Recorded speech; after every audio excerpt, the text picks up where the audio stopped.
Now, this is the first Sunday of July.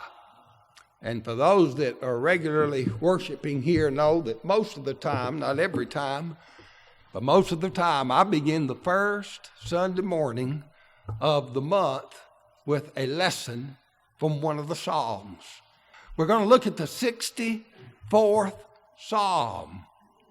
And in that Psalm, I believe it's verse 8, we read, "They shall make their own tongues fall upon themselves." Now, do you know what that means? I bet most of us reading that get an early impression about what that must be talking about. However, I noticed in studying this, the translators have struggled with this. How do you translate that? You know, when you think about it, it's kind of an absurd picture, isn't it? That someone's tongue would fall upon them. And if you take that literal, it sounds a little absurd. So what are we talking about when it says, "Let their tongues fall upon themselves"? Well, the translators have struggled with this. And I don't think they're struggling with the words. They're just struggling with that picture. Because most of the translations I looked at, and I looked at many, and most of them try to help us here and explain this. The one that I like the best, I guess, of the different renderings of this, I think it was the American Standard Version. It says they will trip over their own tongues. Well, that's another image that you can kind of think about. Now, sometime I'll trip over my tongue, but I can relate to that. But that's not the words. There is the translators of the King James Version. What they did when they would come to difficult passages like this, if they could not agree on a rendering, they would go very literal. And this sounds like a very literal translation. And what their idea was, look, the reader needs to study this out. We don't need to try to explain it in our translation. We need to give them the words and let the reader read it and think this through. And that's one of the things I appreciate about that old translation. It really gives a lot of credit to the reader to be able to read the words and think through what they mean. So what are we talking about? Let their tongue fall upon themselves. Do you remember your first impression when you heard that? I didn't really struggle with it. Put it in the context of the psalm. I know the image is kind of bizarre, but I thought about this, where God said to Abraham, "I will curse them that curse you." What happens? Well, someone is going to throw out some words that are going to intend damage, but the damage is going to fall upon themselves. That's what this is talking about. Now, as I read this, I thought of Matthew 5:11 through 12. Here's what Jesus said right at the end of the Beatitudes. "Blessed are ye, when men shall revile you and persecute you and say all manner of evil against you falsely for my sake. Rejoice and be exceeding glad, for great is your reward in heaven. For so persecuted they the prophets which were before you." It takes a lot of faith, doesn't it? You know, you hear someone, they're out there saying bad things about me. Well, that hurts. We'll say sticks and stones may hurt my bones, but words will never hurt me. That's not so, is it? Words can hurt, and they can hurt deep. And what do? Someone's out there slandering you and saying evil things against you. Well, this psalm's going to give us some comfort. See, the Lord knows that. And he knows how to turn all that around. I tell you what, you just live above the slanders. One of the things you do. Well, what if they're saying it's true? They're saying something about me and it was true and I was ashamed of it, and they're out there spreading that around. Live above the slander. Because sometimes we do things that are out of character. And someone may grab a hold of that and say, boy, I've got something on them now. But people know us.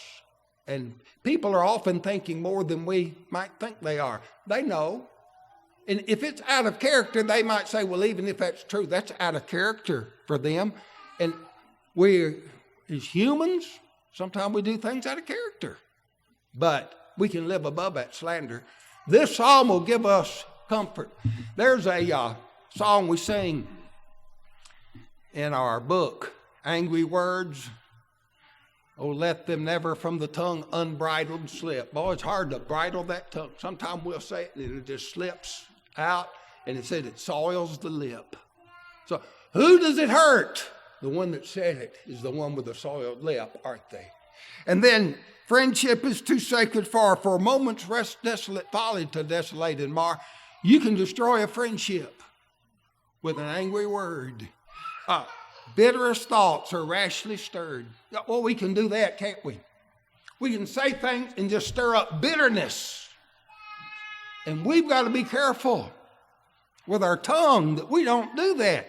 It says the brightest links of life are broken by a single angry word.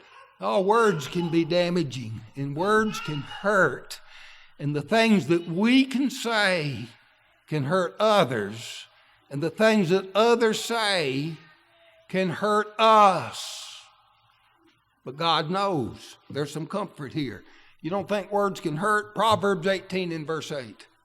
The words of a talebearer are as wounds, and they go down in the innermost parts of the belly. They can hurt deep inside, can't they? Here's Proverbs 18:21. Death and life are in the power of the tongue. You can use your tongue and it can just give someone their life back. With the word, tender words of empathy and encouragement can just fill a life, but you can destroy someone too. Use words, death and life in the power of the tongue. Now, look at James 3:6. You see how I've highlighted the word hell? The word Gehenna is translated hell in the New Testament. It's used 12 times. 11 of those times, it comes right from the lips of Jesus. He talks about Gehenna. It's not Hades. That's sometimes translated hell in the King James Version, and that can be confusing. I'm talking about the word Gehenna, the place of eternal punishment. Jesus uses that word 11 times. There's one time it's not used, that it's used by someone other than Jesus. There's one time we find that word outside of Matthew, Mark, Luke, and John, and it's right here. And look at the context. James chapter 3 and verse 6.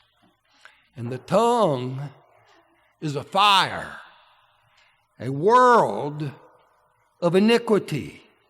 So is the tongue among our members, that it defileth the whole body, and setteth on fire the course of nature. I want you to think of a fire that's gone out of control and is running up the mountainside, burning the forest.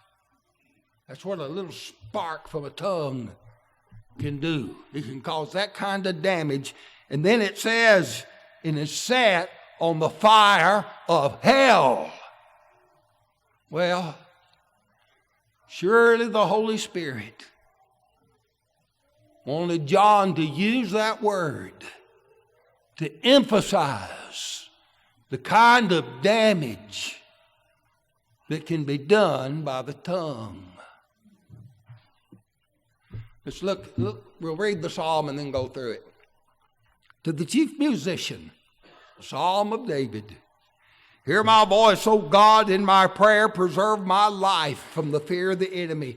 Hide me from the secret counsel of the wicked, from the insurrection of the workers of iniquity, who whet their tongues like a sword and bend their bows to shoot their arrows, even bitter words, that they may shoot in secret at the perfect. Suddenly do they shoot at him and fear not. They encourage themselves in an evil manner. They commune of laying snares privately. They say, who shall see them? They search out iniquities. They accomplish a diligent search. Both the inward thought of every one of them and the heart is deep. But God shall shoot at them with an arrow. Suddenly shall they be wounded. And then here's the words. So they make their own tongues to fall upon themselves.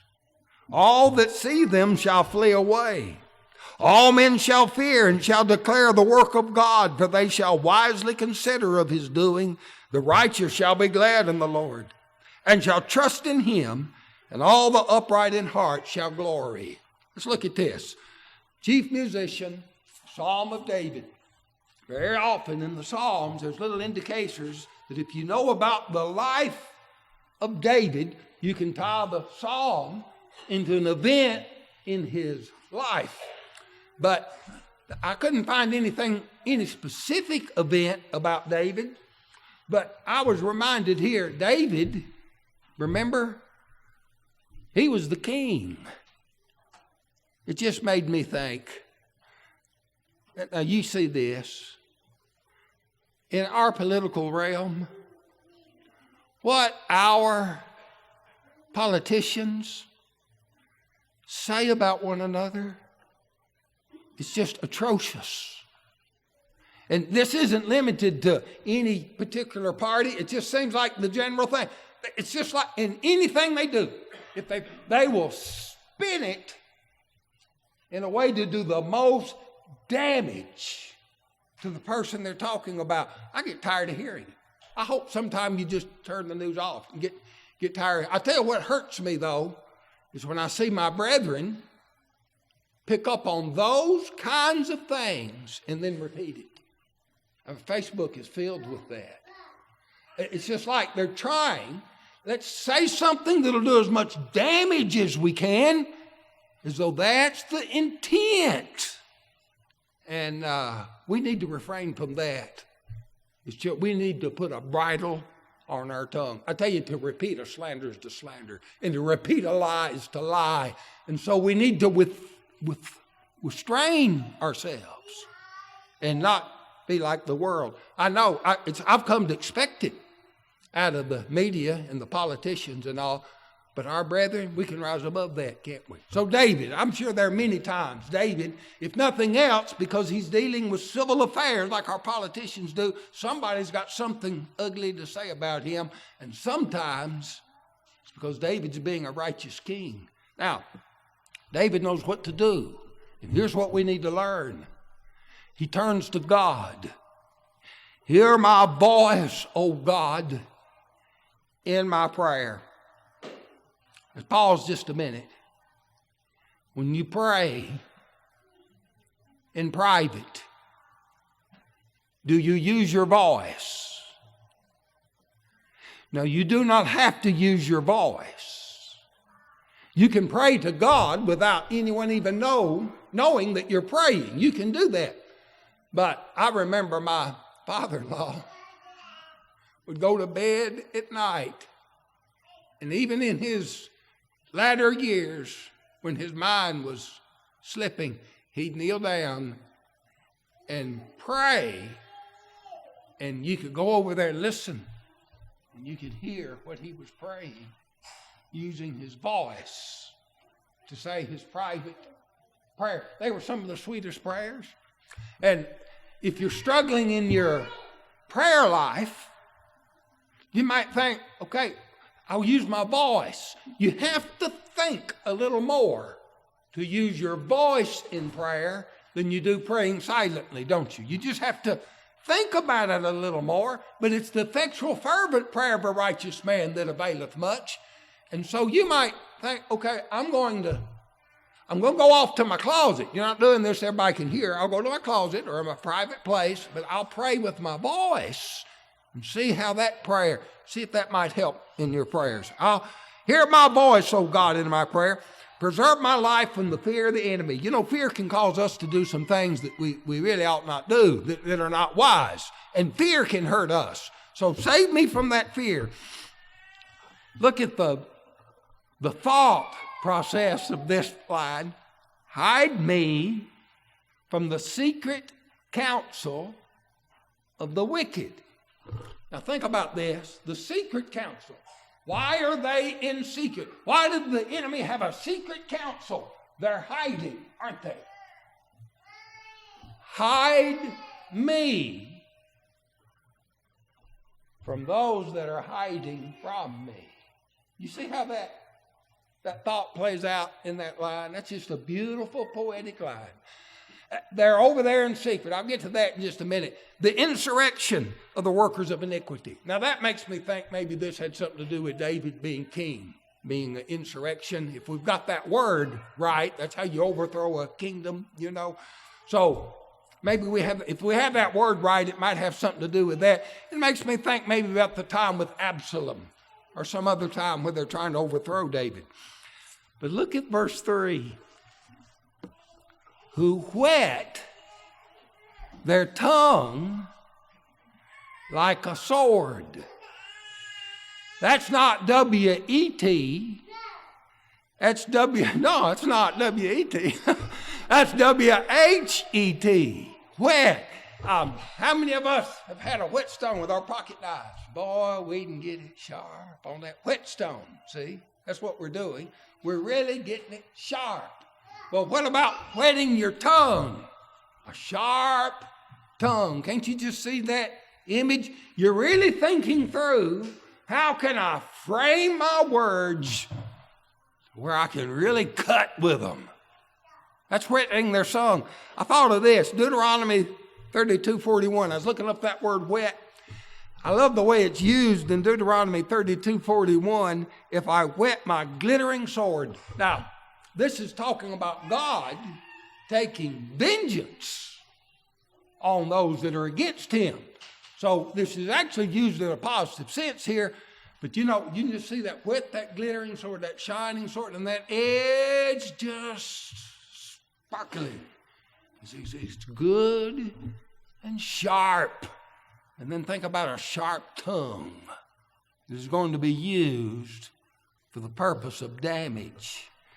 And then they bend their bows to shoot their arrows, even bitter words. You know, to string a bow, you bend it. You bend the bow and then string it.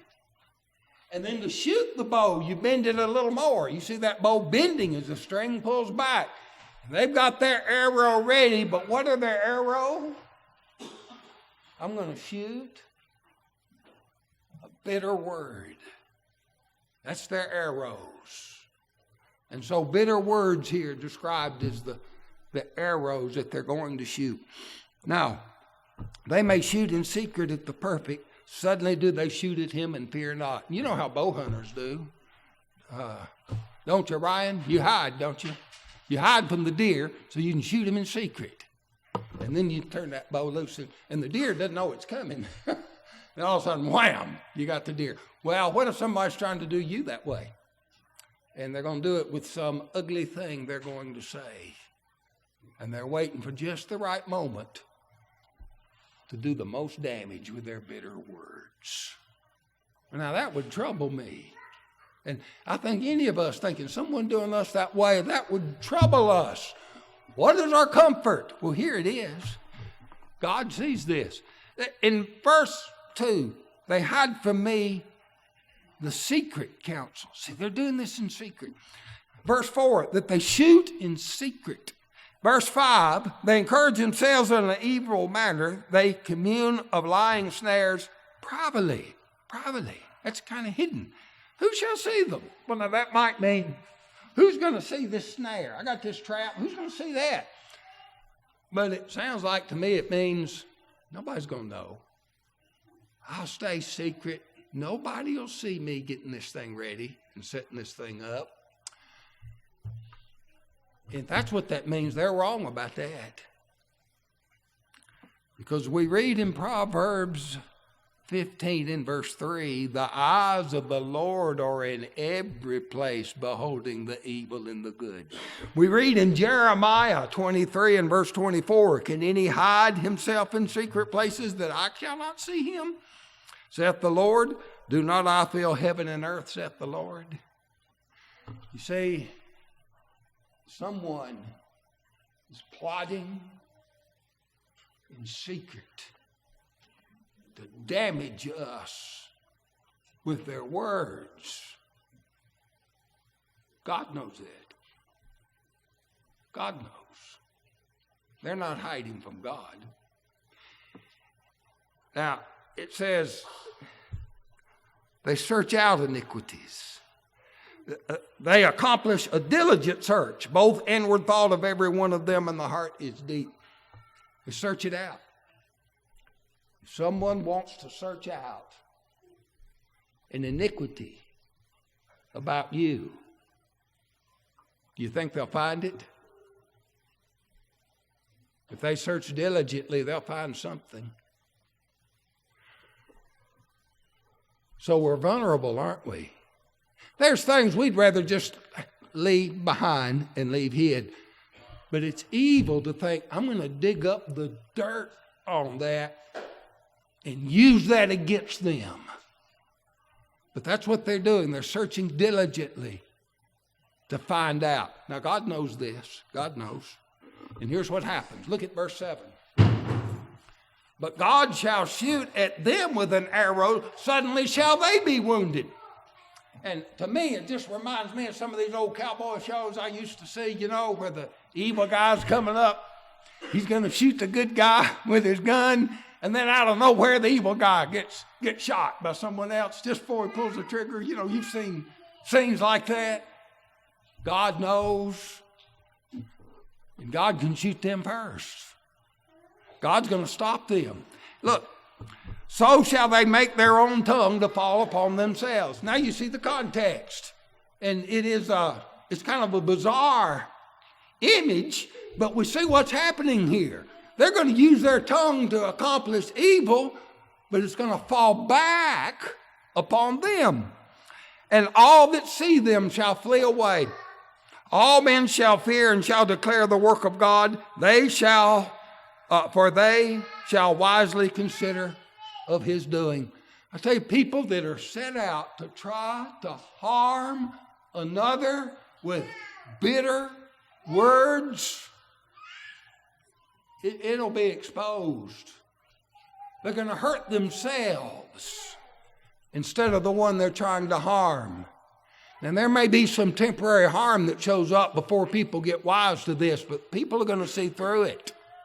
And they're hurting themselves to do this. And God's providence is behind that and how these things work out. And others, they're going to back off. They're going to leave this alone. They're going to say, look, we don't need to be part of that. And then verse 10, the righteous shall be glad in the Lord and shall trust in him, and all the upright in heart shall glory. Well, why are they so glad? Well, we're not glad when we see evil men suffer for their evil. That's not what we're glad about. What we're glad about is that the righteous do not suffer from their evil.